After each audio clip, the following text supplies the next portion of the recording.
مجھے تو مدینہ دکھا دے۔ چلیں پہلے یہ بتاؤ کہ جو مدینے گیا ذرا ہاتھ کھڑا کرو۔ ماشاءاللہ ایک پیڑیوں کو اسپیشل فلائٹ جاتی ہے، ماشاءاللہ پورا مجمع جی۔ اللہ آپ کو ایک بار پھر لے جائے، اللہ آپ کو پھر لے جائے۔ حضرت مولانا قریشی صاحب یہاں پہ ان سب کی نظر میں یہ کرنا چاہتا ہوں، میں مدینے کی دعائیں کیوں دیتا ہوں؟ میں نے ایک بندے سے پوچھا بھائی جان مدینے جانے کو دل کرتا ہے؟ کہتا ہے جی بڑا کرتا ہے۔ میں نے کہا میرا بھی کرتا ہے، پر تو ذرا یہ بتا تیرا کیوں کرتا ہے؟ کہتا ہے مجھے یہ نہیں پتا کہ کیوں کرتا ہے، پر مدینے کو دل بڑا کرتا ہے۔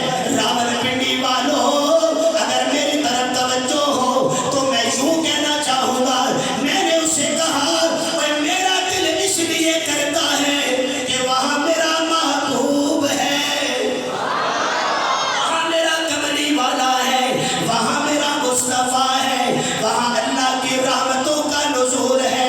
تبھی تو کہنے والے نے کہہ دیا کہ پتھر کو یوں تراشا نگینہ بنا دیا، صحرا کو مسکرا کے مدینہ بنا دیا، سارے جہاں کے پھولوں کی خوشبو نہ چھوڑ کر میرے رب نے مصطفیٰ کا پسینہ بنا دیا۔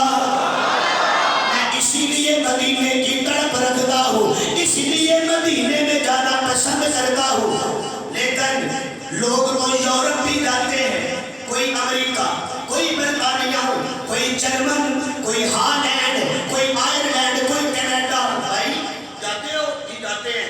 اب دیکھو ذرا منظر، مدینے جیسا کوئی شہر ہے؟ بولو، اگر سبحان اللہ کہو تو جملہ دو، بلند آواز سے کہو تو جملہ دو۔ میرا عقیدہ ناری مدینے جیسا کوئی شہر ہے، رب کعبہ کی قسم مدینہ شہروں سے افضل ہے، میرا مصطفیٰ نبیوں سے افضل ہے۔ نہ مدینے جیسا شہر، نہ میرے مصطفیٰ جیسا کوئی نبی۔ ایسے تو نبی اپنے اپنے مقام پہ سارے عظمت والے ہیں، اور اس سے کسی نبی کی کوئی شان میں گستاخی بھی محسوس نہ کرے۔ ہر نبی کی اپنی شان اپنا مقام ہے، لیکن چونکہ میرا نبی آخری ہے، میرا مصطفیٰ آخری ہے، اس کے بعد حسینہ جمیلہ کا منہ موڑ دیتا، محمد بڑا رب قلم توڑ دیتا۔ میں اور جملہ دینا چاہتا ہوں، اللہ فرماتے ہیں میرے محبوب یا اللہ کیا حکم ہے؟ فرمایا تو مکے کی سوادی میں کھڑا ہو جا۔ میرے آقا کھڑے ہو گئے۔ اب اللہ کا قرآن رحمت کی بارش کی طرح میرے نبی کے سینے پہ برستا نظر آتا ہے۔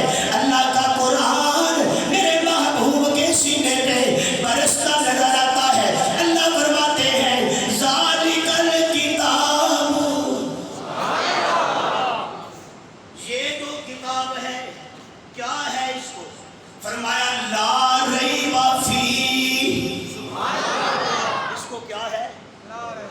اس میں شک نہیں ہے۔ میں ایک اور جملہ دیتا ہوں، میں نے کہا یار اس کتاب میں شک نہیں ہے، اللہ فرماتے ہیں اس میں تو شک نہیں ہے۔ دیکھو ذرا یہ کتاب بھی لا ریب ہے، جس پہ یہ جا رہی ہے وہ میرا مصطفیٰ بھی لا ریب ہے۔ کتاب لا ریب ہے، میرا مصطفیٰ بے عیب ہے۔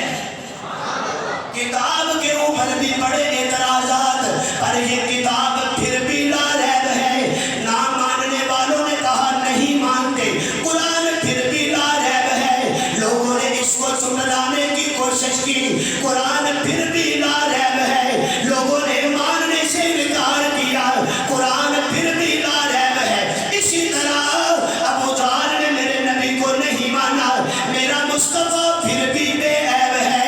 عتبہ شیبہ نے دشمنیاں کی، اے میرا نبی پھر بھی بے عیب ہے۔ لیکن آئیے نا ذرا میں جملہ دینا چاہتا ہوں، اللہ فرماتے ہیں ذالک الکتاب۔